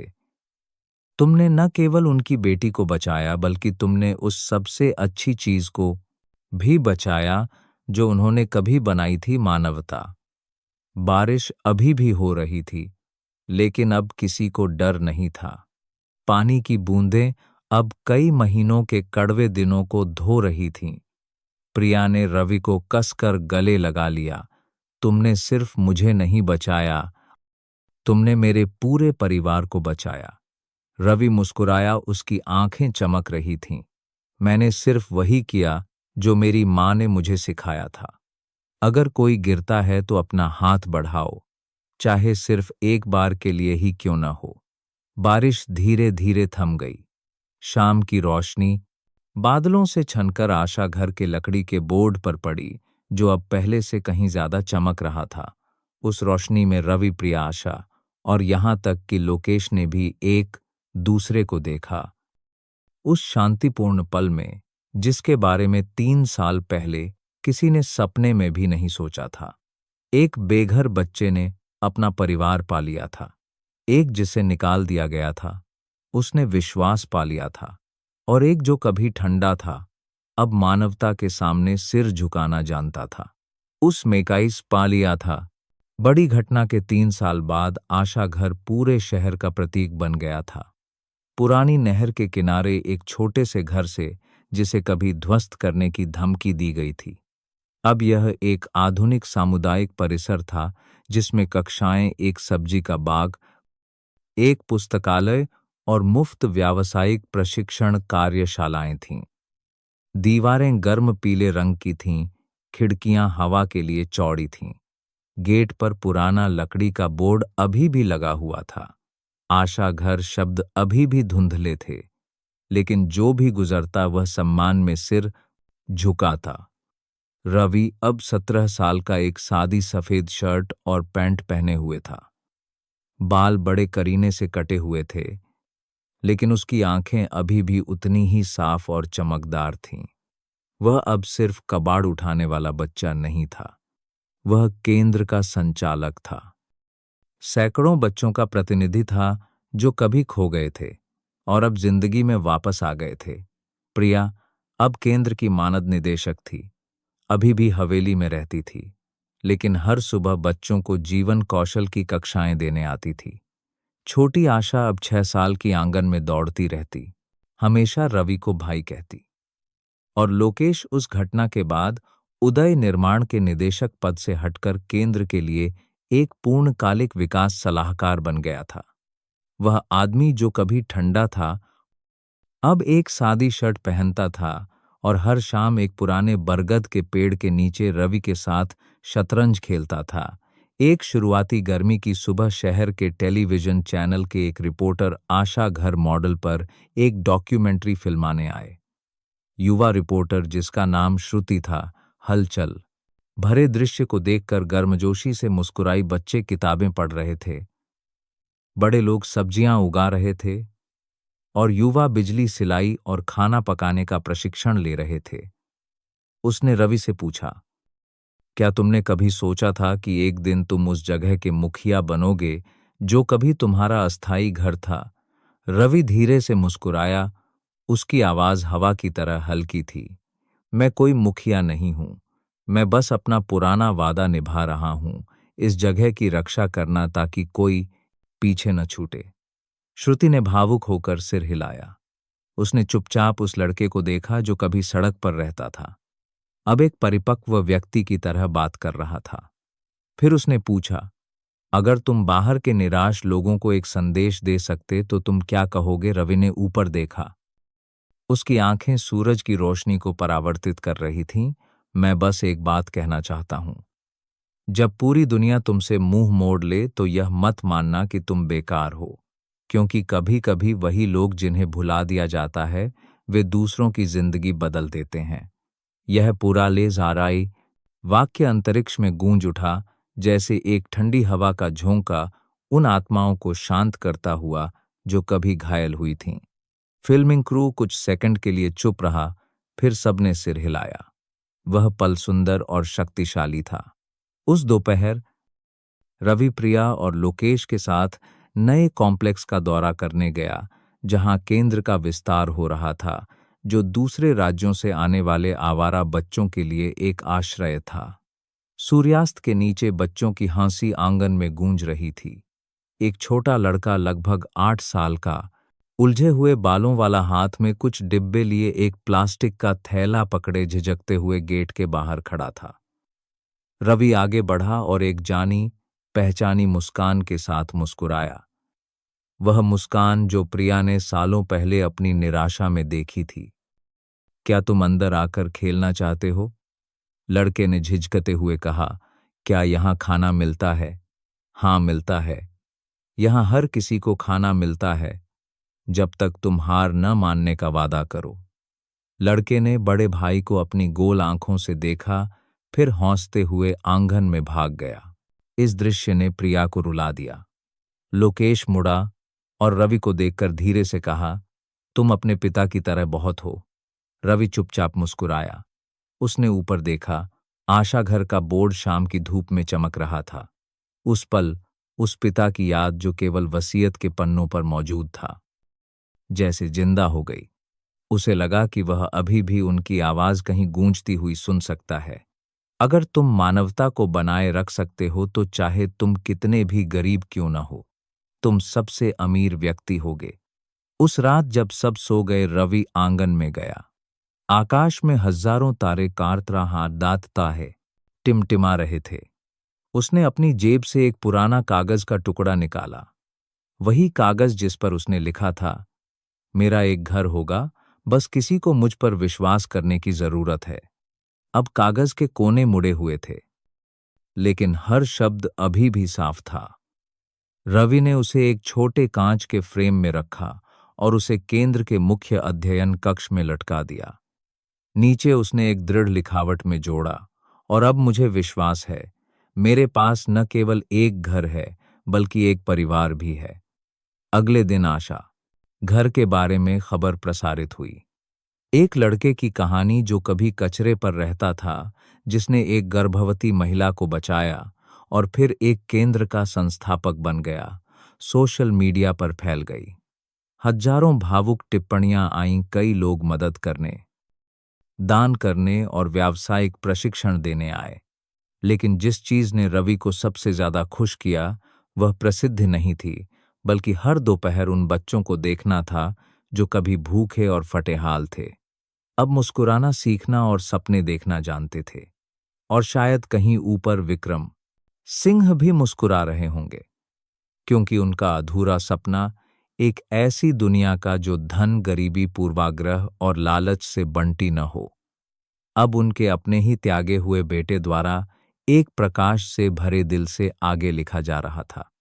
1 अगस्त की दोपहर, जब शहर पर लाल सूर्यास्त छाया हुआ था, रवि चुपचाप पुरानी नहर की ओर चला गया। वह जगह जहां 15 साल से भी ज्यादा पहले वह भटकता रहता था, बारिश की रात में कांपता था और एक गर्भवती महिला को कचरे के बीच से बचाया था। पानी अभी भी बह रहा था, लेकिन दोनों किनारे अब बदल गए थे। ऊंची इमारतें बन गई थीं, दुकानें और रेस्तरां हलचल में थे, और जहां कभी वीरान घर हुआ करता था, वहां अब सिर्फ एक छोटा सा आंगन था जिसमें हरी घास उगी हुई थी। वह वहां बहुत देर तक खड़ा रहा, पानी के किनारे से धीरे धीरे टकराने की आवाज सुनता रहा। उसका दिल धीरे धीरे हवा की लय के साथ मिल रहा था। यह एहसास परिचित और अपरिचित दोनों था, जैसे वह पानी के आईने में अपने अतीत के बच्चे को देख रहा हो, नंगे पांव, फटी हुई शर्ट, लेकिन आंखों में अभी भी विश्वास की वही चमक थी। प्रिया आई। उसके हाथ में सफेद गुलदाउदी का एक गुलदस्ता था। आशा, जो अब रवि के कंधे तक पहुंच गई थी, चहकते हुए पीछे पीछे आई। रवि भैया, हम यहाँ बार बार क्यों आते हैं? यहाँ कुछ भी नहीं है। रवि झुका, बच्चे के सिर पर हाथ फेरा और मुस्कुराया। क्योंकि यह वह जगह है जहां मैंने विश्वास करना शुरू किया था कि इंसान अपना भाग्य बदल सकता है। आशा। प्रिया ने गुलदस्ता नहर के किनारे रख दिया और फुसफुसाया, हम सब इस जगह के एक धन्यवाद के कर्जदार हैं। अगर वह बारिश की रात न होती तो शायद हम कभी नहीं मिलते। हवा ने धीरे धीरे गुलदाउदी की पंखुड़ियों को हिलाया, जो पानी पर गिरकर यादों की तरह धीरे धीरे बह गईं। वह रवि की ओर मुड़ी, उसकी आवाज भर आई, जानते हो, तुम्हारे पिता कहते थे कि उन्हें अपनी जिंदगी में सिर्फ एक बात का पछतावा है कि उन्होंने तुम्हें जल्दी नहीं पहचाना। रवि मुस्कुराया, उसकी नजर कोमल थी। मैं पिताजी को दोष नहीं देता। अगर मुझे उस दिन अपना लिया गया होता तो शायद मैंने कभी उठना नहीं सीखा होता।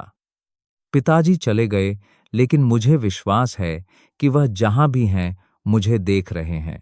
प्रिया ने धीरे से सिर हिलाया, उसके गालों पर आंसू बहने लगे। उसने अपने सामने खड़े युवक को देखा। अब वह दुबला पतला लड़का नहीं था, बल्कि एक ऐसा व्यक्ति था जो अपने अंदर दुख और मानवता के 2 खून लिए हुए था। अचानक पीछे से कैमरे के क्लिक की आवाज आई। मैं रिपोर्टर श्रुति हूं जिसने रवि पर डॉक्यूमेंट्री बनाई थी।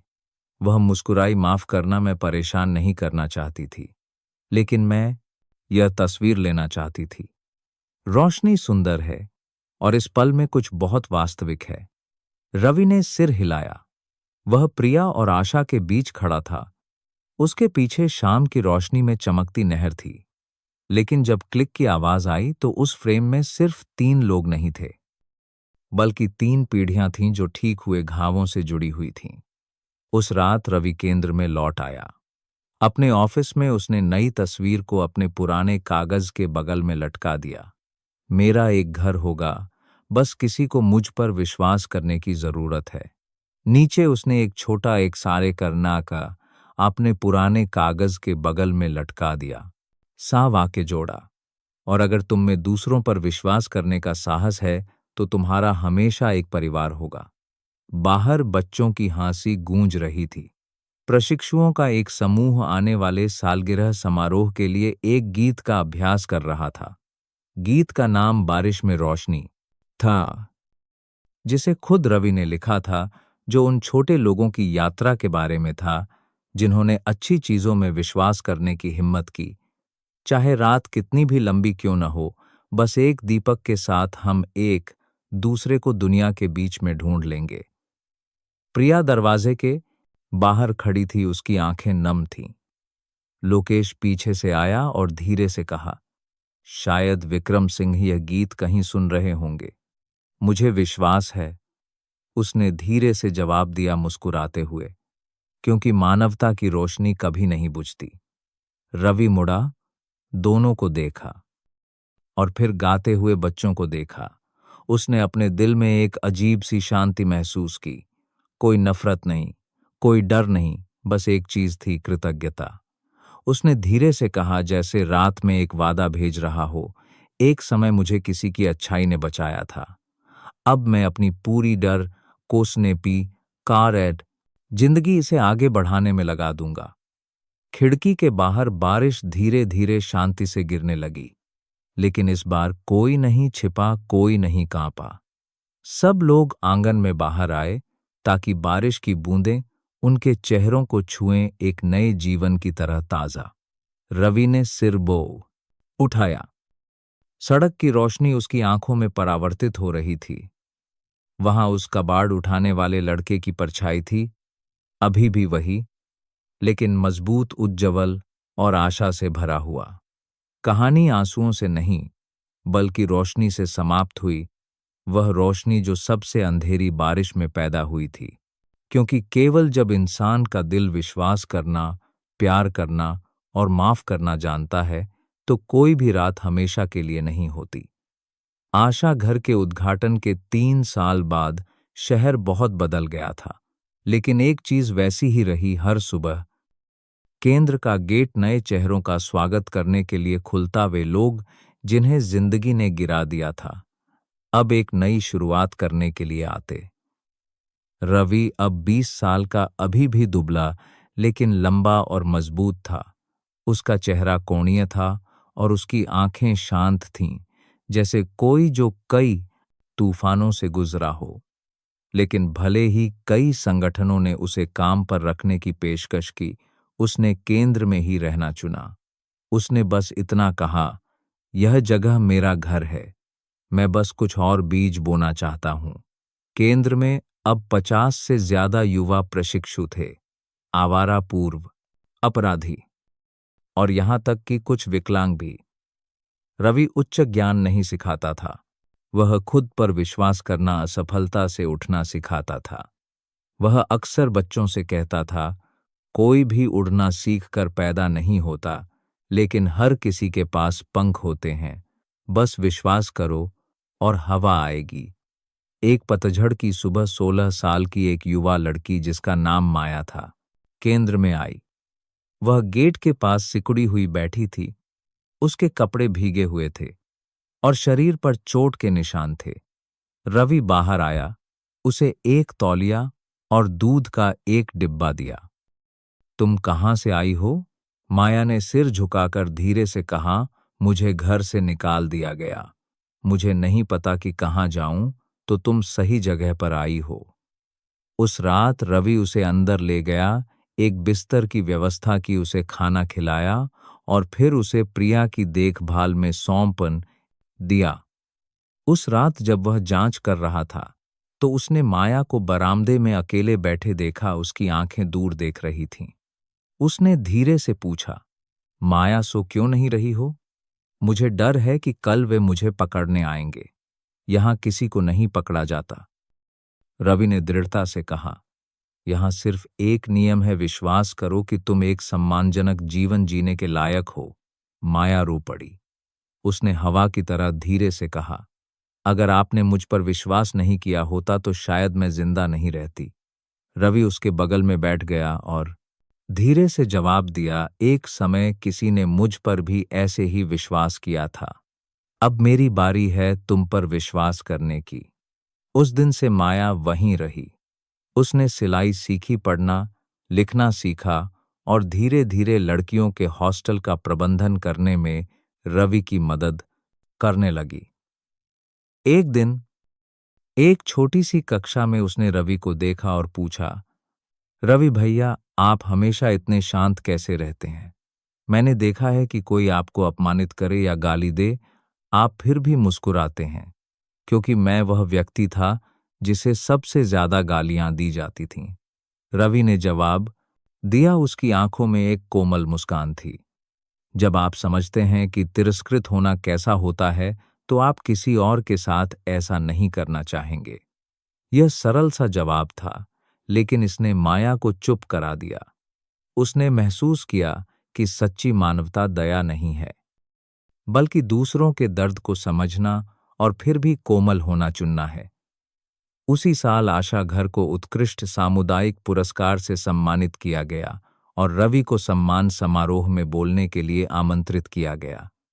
सैकड़ों लोगों के सामने वह मंच पर चढ़ा, अभी भी वही सादी सफेद शर्ट पहने हुए।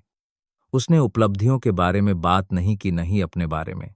उसने बस एक पुरानी कहानी सुनाई, एक कबाड़ उठाने वाले लड़के के बारे में, एक अजनबी महिला के बारे में जिसे बारिश की रात में बचाया गया था, एक ठंडे पिता के बारे में और उस विश्वास के बारे में जिसने उन तीनों को अंधेरे से बचाया था।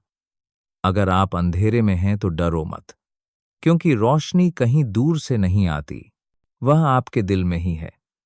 बस विश्वास करो और किसी और के लिए अपना हाथ बढ़ाओ और तुम देखोगे कि तुम भी बच गए हो।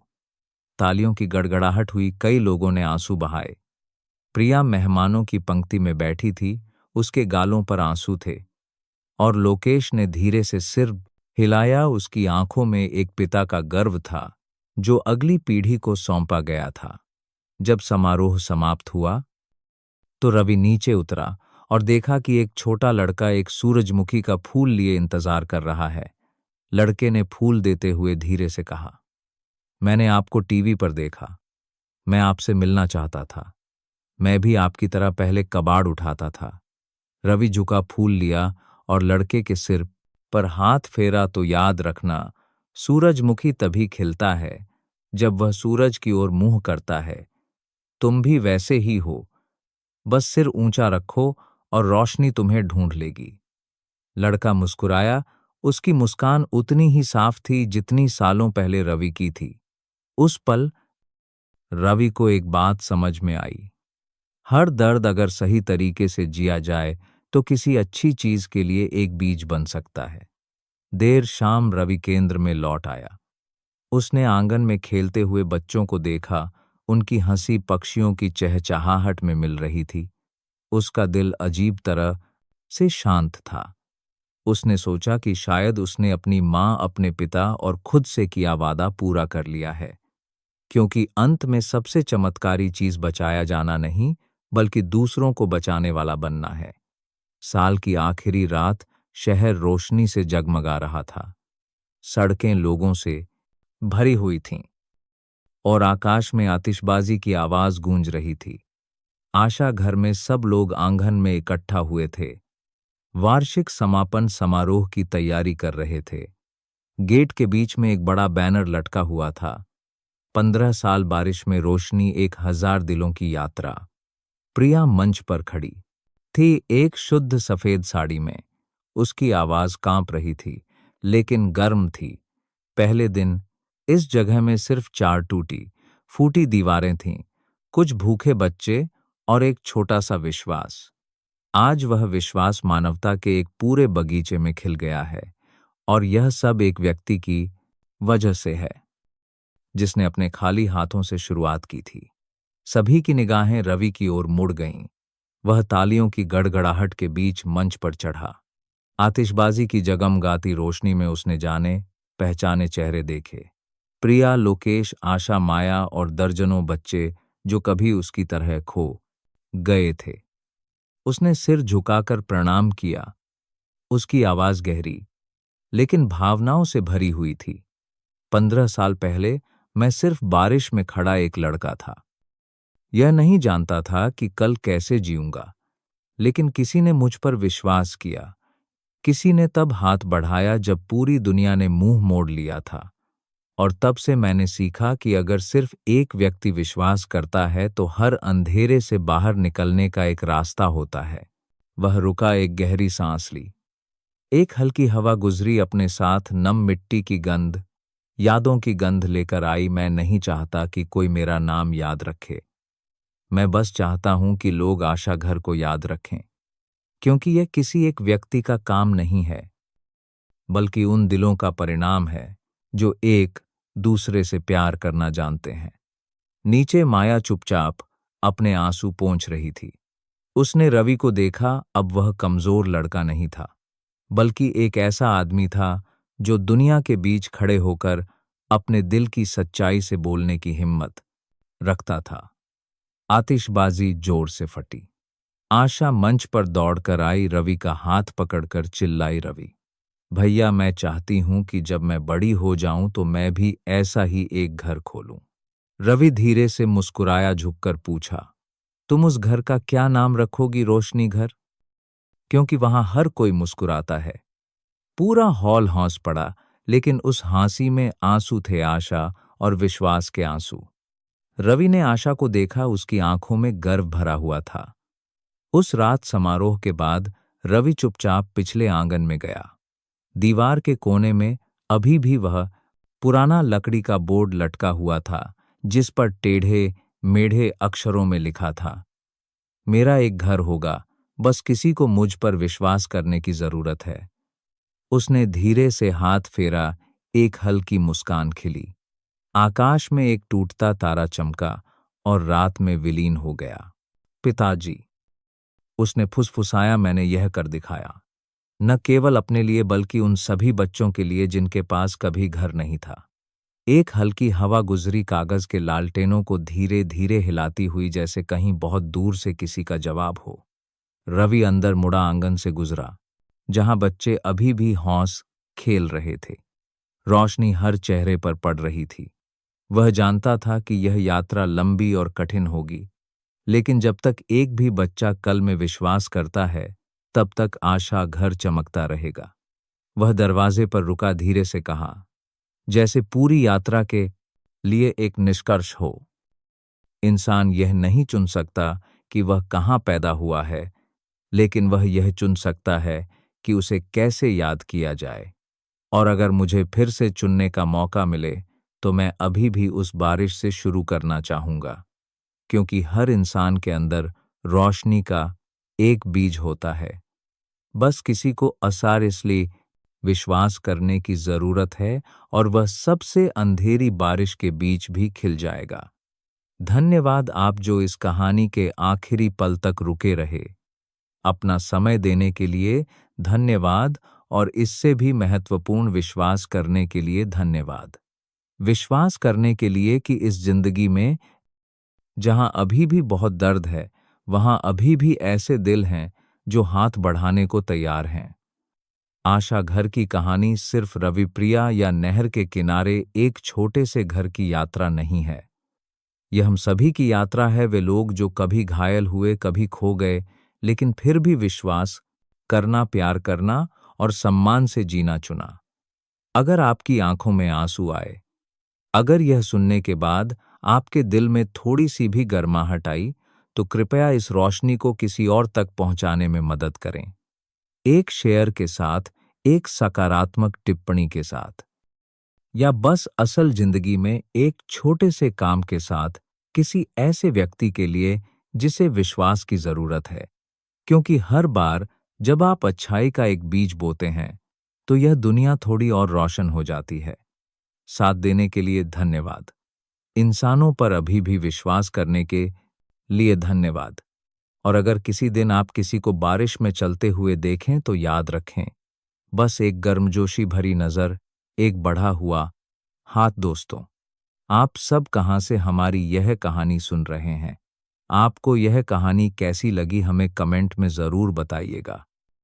हम ईश्वर से प्रार्थना करते हैं कि आप जहां भी रहें, हमेशा खुश और सुरक्षित रहें। अगर आपके जीवन में भी कोई ऐसी ही दिलचस्प कहानी है, तो उसे हम सबके साथ साझा करें। हमें आपकी कहानियां पढ़कर बहुत खुशी होगी।